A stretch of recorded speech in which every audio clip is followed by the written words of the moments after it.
Hello students,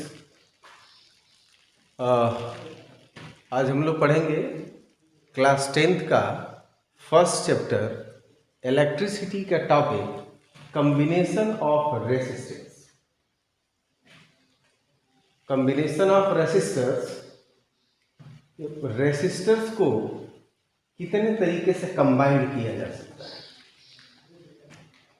तो दो तरीके का कॉम्बिनेशन है, series combination, parallel combination. Series combination किसे कहते हैं? अगर दो या दो से अधिक रेसिस्टर्स को इंड टू इंड जोड़ा जाए, मतलब कि अगर हम एक रेसिस्टर बनाते हैं तो इसके दो इंड होंगे, फर्स्ट इंड, सेकेंड इंड। दूसरा रेसिस्टर अगर हम बनाते हैं तो इसके भी दो इंड होंगे, फर्स्ट इंड, सेकेंड इंड। तो अगर पहले रेसिस्टर का सेकेंड इंड और दूसरे रेसिस्टर का फर्स्ट इंड ज्वाइन कर दिया जाए, इन सेम वे दूसरे रेसिस्टर का सेकेंड इंड एंड तीसरे रेसिस्टर का फर्स्ट इंड ज्वाइन कर दिया जाता है, तो इस तरीके के कनेक्शन को, ज्वाइंट को हम लोग इंड टू इंड ज्वाइंट कहते हैं। क्लियर? तो अगर दो या दो से अधिक रेसिस्टर्स के सेकेंड इंड को फर्स्ट इंड से, फिर नेक्स्ट के सेकेंड को फर्स्ट से, फिर नेक्स्ट के सेकेंड से फर्स्ट को अगर हम ज्वाइन करते हैं तो इस प्रकार के कॉम्बिनेशन को हम लोग बोलते हैं series combination. Clear? Parallel combination, अगर दो या दो से ज्यादा रेसिस्टर्स हों, फर्स्ट, सेकेंड, थर्ड रेसिस्टर्स हों, सभी रेसिस्टर का फर्स्ट इंड एक जगह और सभी रेसिस्टर्स का सेकेंड इंड अगर एक जगह ज्वाइन कर दिया जाता है तो इस तरीके के कॉम्बिनेशन को हम लोग parallel combination. If the first end of all resistors are joint together and the second end of all resistors joined together at another point, this type of combination is known as parallel combination.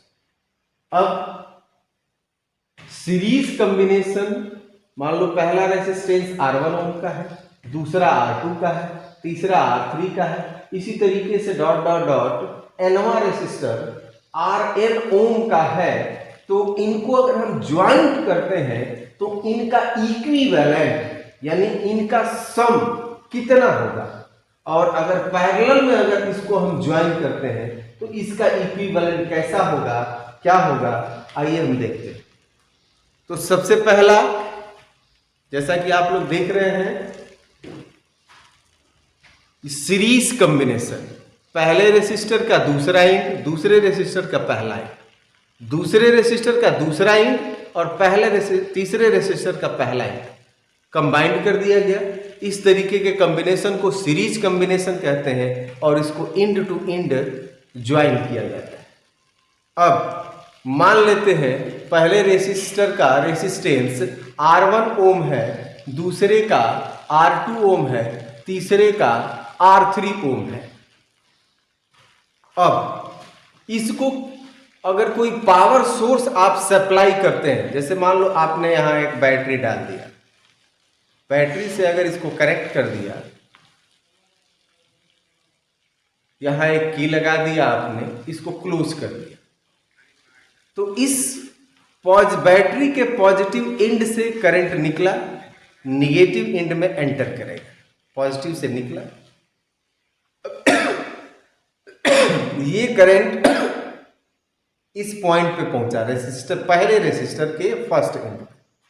तो आप देख रहे हैं यहां पे मान लेते हैं कि इस बैटरी से I अमाउंट ऑफ करंट निकला, तो ये I अमाउंट ऑफ करंट पहले रेसिस्टर में भी जाएगा, दूसरे रेसिस्टर में भी जाएगा और तीसरे रेसिस्टर में भी जाएगा। इसका मतलब कि सीरीज कॉम्बिनेशन में इंड टू इंड ज्वाइंट के साथ साथ हम ये भी जोड़ सकते हैं कि ऐसा कॉम्बिनेशन जिसमें इंड टू इंड ज्वाइंट हो और सभी रेसिस्टर्स में करंट सेम हो, इस तरीके के रेसिस्टर्स के कॉम्बिनेशन को सीरीज कॉम्बिनेशन कहते हैं। क्लियर? अब मान लेते हैं कि पहले रेसिस्टर के अक्रॉस पोटेंशियल डिफरेंस V1 है, दूसरे के अक्रॉस पोटेंशियल डिफरेंस V2 है और तीसरे के अक्रॉस पोटेंशियल डिफरेंस V3 है। ये चीज हम लोग एकदम ध्यान देंगे। कुछ चीजें आप देख रहे हैं यहाँ पे कि अगर सीरीज कॉम्बिनेशन है तो करंट सेम है और पोटेंशियल क्या हो रहा है, बढ़ रहा है। इस बैटरी का यहां से यहां का पोटेंशियल अगर V है तो ये V1 plus V2 plus V3 में ये क्या हो रहा है, बढ़ जा रहा है तीनों रेसिस्टर के अक्रॉस। क्लियर? तो इसको हम लोग लिख सकते हैं कि V is equal to V1 plus V2 plus V3 लिखा जा सकता है। V is equal to V1 plus V2 plus V3।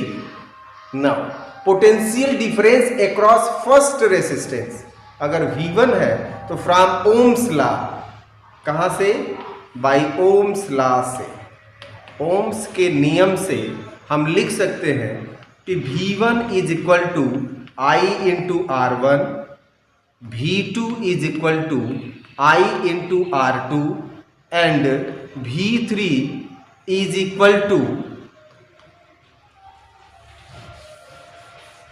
I into R3 लिखा जा सकता है।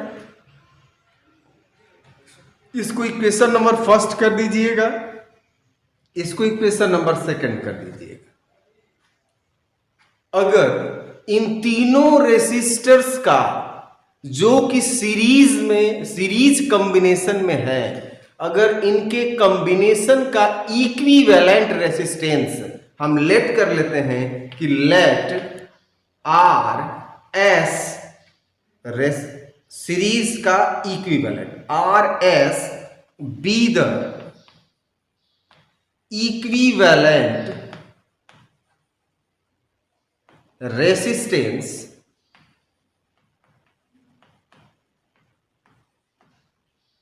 then V is equal to I into RS होगा। V is equal to I into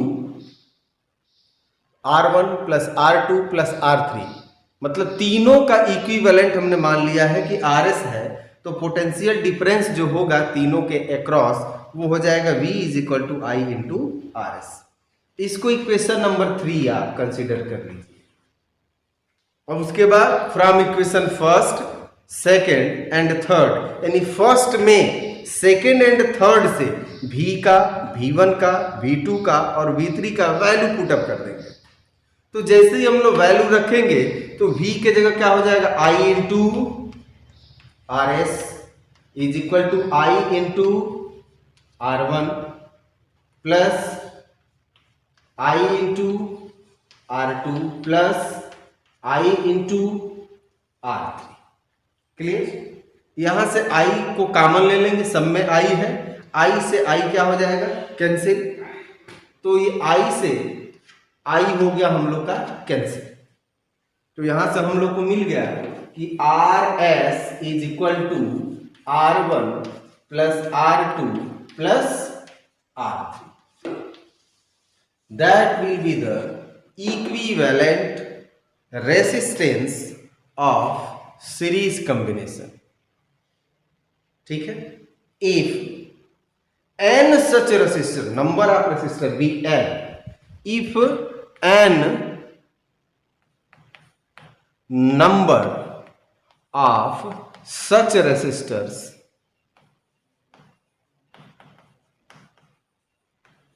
are combined in series combination, then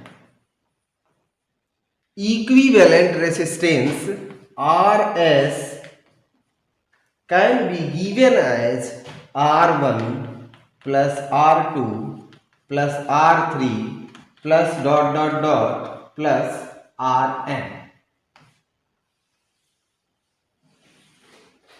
clear? अब हम लोग आते हैं पैरेलल कॉम्बिनेशन पे।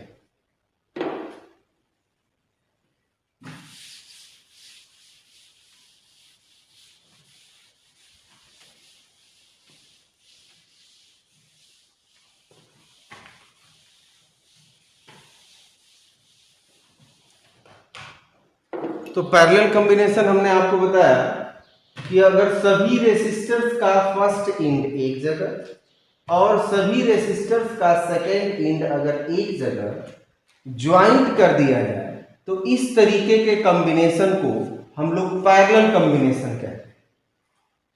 अब इस एक पैरेलल कॉम्बिनेशन हमने सपोज कर लिया और इसको पावर सोर्स हमने दिया। इसका मतलब कि एक बैटरी लगा दिया, एक की लगा देंगे और इसको हम जोड़ देंगे प्लस माइनस। ठीक है, की को जैसे ही क्लोज करेंगे तो सपोज कर लेंगे कि I amount of current withdraw by this circuit from this battery. अब ये आई अमाउंट ऑफ करंट जब इस जंक्शन पे पहुंचेगा तो इसके लिए तीन रास्ते हैं, 1 2 3। मान लेते हैं कि पहले वाले में I1 चला गया, दूसरे वाले में I2 चला गया और तीसरे वाले में I3 चला गया। इसका मतलब जैसे हमने सीरीज वाले में क्या कहा था कि करंट सेम रहता है और पोटेंशियल डिवाइड हो जाता है, लेकिन यहां क्या है, करंट डिवाइड हो जा रहा है और सबके क्रॉस पोटेंशियल तो वही है, क्योंकि दोनों का इंड जो है बैटरी से ही जुड़ा हुआ है। तो इसका भी पोटेंशियल V, इसका भी पोटेंशियल डिफरेंस V और इसका भी पोटेंशियल डिफरेंस V। क्लियर? अब यहां जो डिवाइड होता है उसी को हम सम के टर्म में लिख देते हैं। क्या डिवाइड हो रहा है? करंट। कौन सा current? I is equal to I1 plus I2 plus I3। Clear? Now और फिर फ्रॉम ओम्स लॉ, अब ओम्स लॉ से, ओम के नियम से क्या हो जाएगा? I1 is equal to V divide सब में V सेम है upon R1। I2 is equal to V upon R2 and I3 is equal to V upon R3। clear? If let RP parallel का equivalent, if RP be the equivalent resistance of given resistors,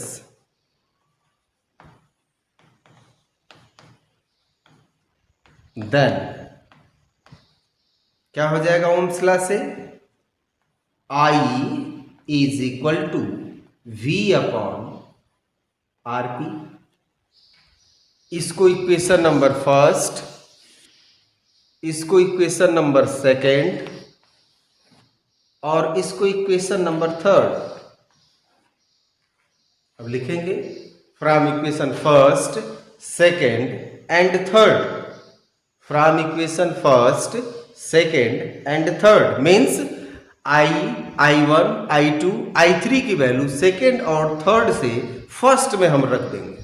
तो जब रखेंगे तो हम लोग को मिलेगा क्या कि V upon RP is equal to V upon R1 plus V upon R2 plus V upon R3 मिला। अब V इधर से V कॉमन है तो ये सबको कॉमन लेकर के और इस V से कैंसिल करा देंगे।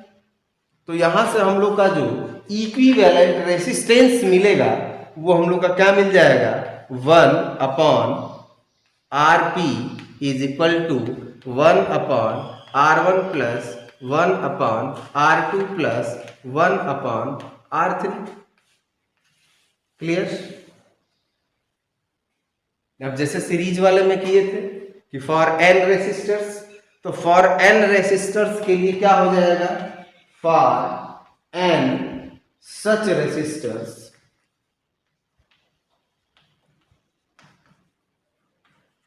क्या हो जाएगा आपका 1 upon RP is equal to 1 upon R1 plus 1 upon R2 plus 1 upon R3 plus dot dot dot 1 upon Rn। This will be the equivalent resistance of such an resistors। ठीक है, आइए कुछ एग्जाम्पल्स हम लोग करके देखते हैं। तो यहां से हम लोग को दो रिजल्ट याद रखना है कि अगर पैरेलल कॉम्बिनेशन है तो करंट डिवाइड हो जाता है, पोटेंशियल सेम रहता है, और अगर सीरीज कॉम्बिनेशन है तो इसका रिवर्स, पोटेंशियल डिवाइड हो जाता है और करंट सेम रहता है। ठीक है, आइए कुछ एग्जांपल्स देखते हैं हम लोग।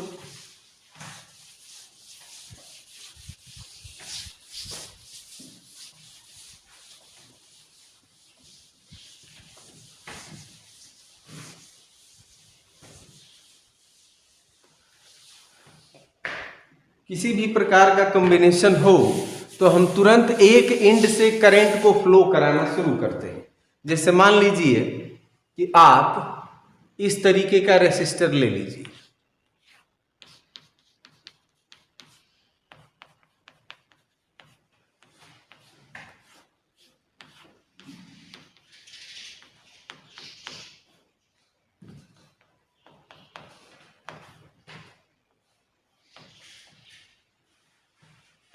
अब आप से पूछ सकता है अगर इस एंड को ये A कह दे और इस एंड को अगर ये B कह दे तो पूछ सकता है कि find the equivalent resistance between A and B।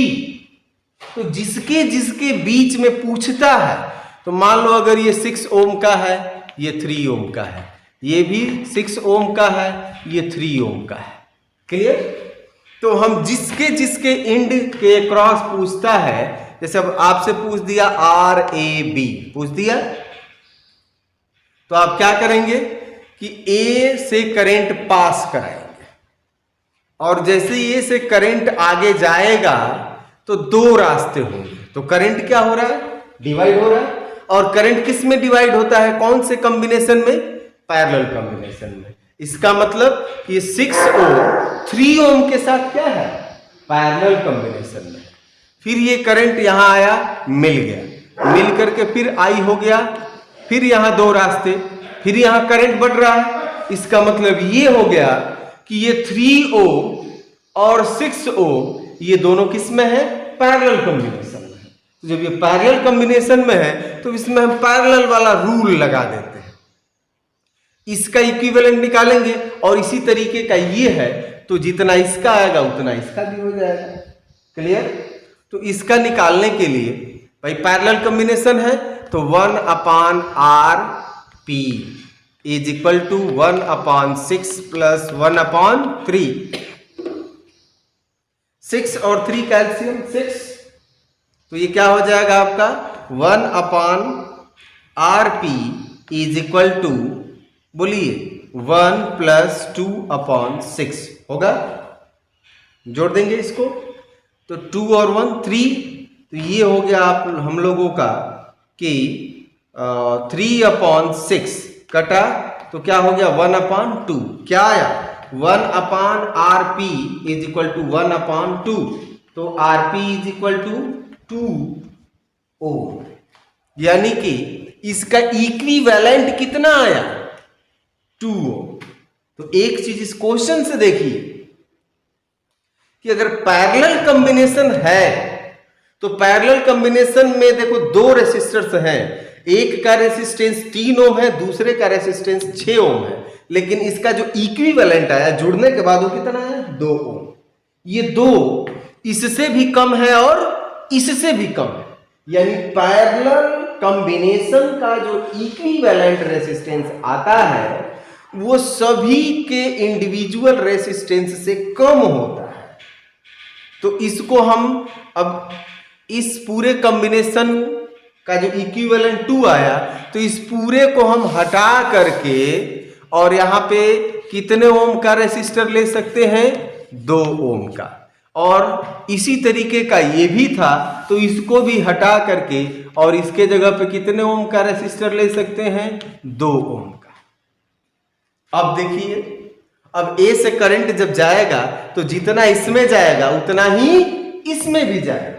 इसका मतलब करंट सेम, तो सेम करंट, इसका मतलब कि ये और ये अब दोनों किस में है सीरीज कॉम्बिनेशन। तो सीरीज कॉम्बिनेशन के लिए formula RS is equal to बोलो R1 प्लस R2। तो R1 भी 2 ओम R2 भी 2 ओम, तो क्या हो जाएगा RS is equal to 2 ohm plus 2 ohm is equal to 4 ohm. That will be the answer of given above example. Clear? चलिए आइए दूसरा एग्जाम्पल लेते हैं एक और।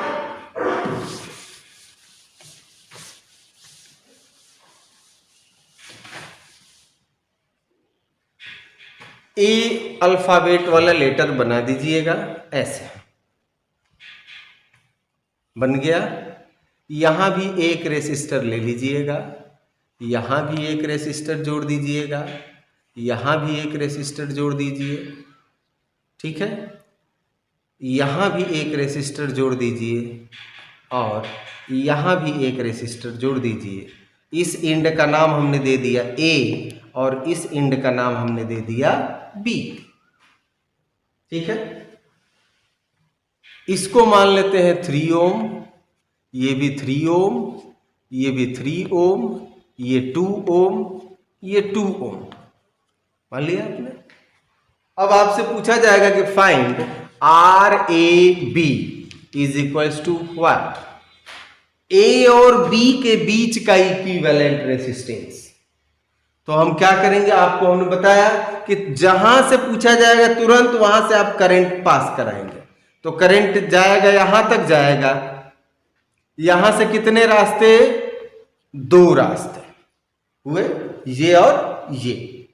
इसका मतलब कि इसके साथ ये वाला जो साइड है वो पैरेलल में है, लेकिन जो करंट इसमें जाएगा वही करंट इसमें भी जाएगा ना, यहां से जाकर के फिर यहां आएगा। इसका मतलब कि इन दोनों रेसिस्टर्स में करंट डिवाइड नहीं हो रहा। तो जब करंट सेम है इसका मतलब कि ये 3 इस 3 के साथ किसमें है सीरीज में। तो सीरीज में है तो 3 और 3 6।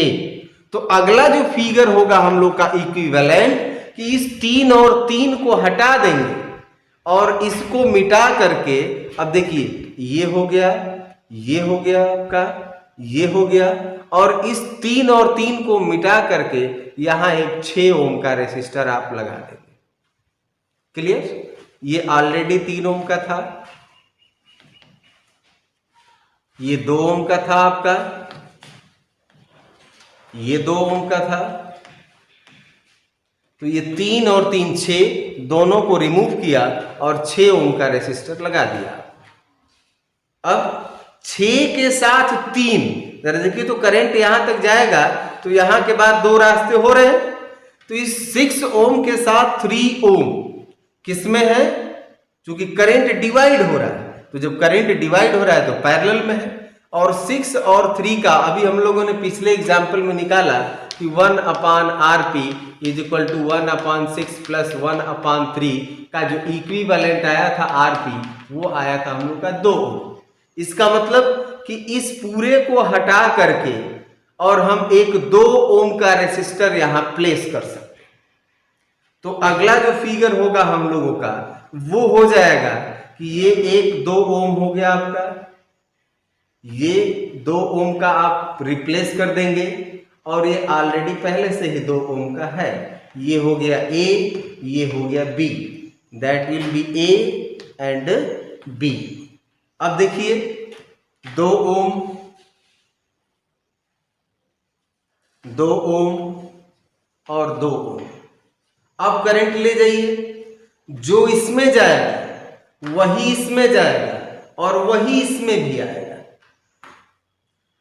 इसका मतलब अब करंट सेम, तो इस 2 2 2 अब ये तीनों किस में है? Series combination. तो जब सीरीज में है तो 2 2 4 और 2 6, तो जो हम लोग का RAB निकल के आएगा that will be 6 ohm. Clear? आइए एक तीसरा एग्जांपल ले लेते हैं हम लोग।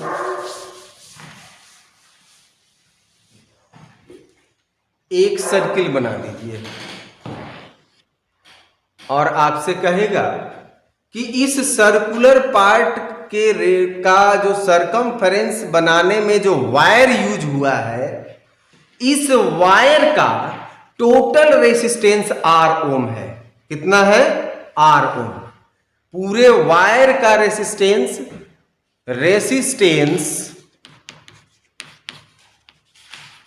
ऑफ होल वायर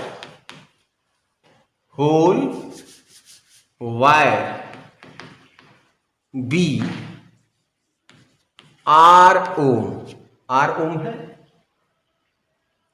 अब कहेगा कि सरकमफेरेंस पे 2 पॉइंट आपने ले लिया है A एंड B,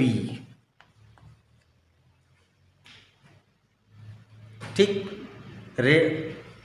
डायमीटर के अलोंग आपने ले लिया A एंड B, जितना ऊपर उतना ही नीचे।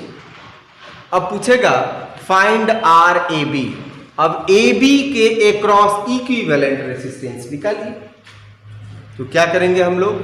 हमने आपको बताया कि जैसे ही जिसके अक्रॉस पूछता है उसको हम लोग बैटरी से जोड़ देते हैं। जोड़ दिया आपने, ये हो गया प्लस, ये हो गया माइनस। करंट गया, करंट जब यहां पहुंचेगा तो 2 रास्ते, ये भी है और ये भी है। यानी यहां जैसे ही करंट पहुंच रहा है, करंट क्या हो गया? डिवाइड। जब करंट डिवाइड हो गया इन दोनों रास्तों पे, इसका मतलब ये हो गया कि ऊपर का हाफ पार्ट और नीचे का हाफ पार्ट दोनों किस कॉम्बिनेशन में है? Current divide, parallel combination. Current same, series combination. तो जैसे ही करंट डिवाइड हो गया तो अब हमको ये जानना है कि पूरे का अगर R ओम है तो आधे का क्या हो जाएगा? R/2, और नीचे वाले भी आधे का क्या हो जाएगा? R/2। अब R/2 के साथ R/2 किस में है? करंट डिवाइड हो रहा है तो पैरेलल कॉम्बिनेशन में है। तो पैरेलल कॉम्बिनेशन के लिए फार्मूला 1/RAB, AB के क्रॉस से निकालना है, is equal to 1/R1 plus 1/R2। तो R1 की जगह क्या है? R/2 plus 1/R/2। अब अपॉन के अपॉन में है तो ये 2 ऊपर, ये भी 2 ऊपर, तो क्या हो जाएगा हम लोग का? 1/RAB is equal to 2/R plus 2/R। हो गया? अब इसको हम जोड़ेंगे तो क्या हो जाएगा? 1/RAB is equal to 4/R होगा। अब इसका रेसिप्रोकल कर दीजिए, इधर भी इधर भी, तो ये हो जाएगा हम लोगों का कि RAB is equal to R/4। इन ए बी के अक्रॉस अब कितना इक्विवेलेंट रेसिस्टेंस हो गया, जितना टोटल रेसिस्टेंस था पूरे वायर का उसका कितना 1/4। क्लियर? चलिए